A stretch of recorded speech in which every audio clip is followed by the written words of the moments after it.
Doctor Vinayak Sen लोकांसाठी एक मानवतावादी डॉक्टर, मानवी हक्कांसाठी लढणारा कार्यकर्ता आणि छत्तीसगड सरकारच्या दृष्टीने नक्षलवादाचा समर्थक.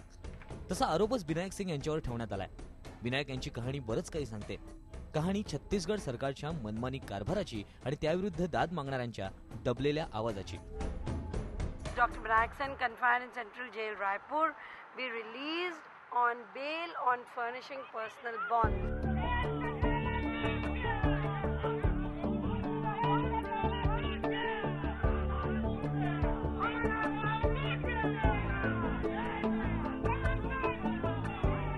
26 मे 2009 रायपूर सेंट्रल जेल या जेलमधून डॉक्टर विनायक सेन बाहेर पडले, तेही 2 वर्ष 10 दिवसांनी.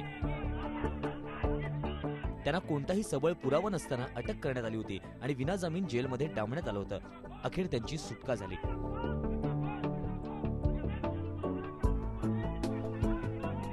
मला माहित नाही मला जेलमध्ये का टाकलं.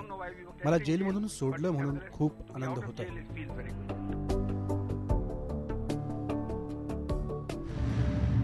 14 मे 2007 राजद्रोहाचा आरोप ठेवून सेन यांना अटक करण्यात आली.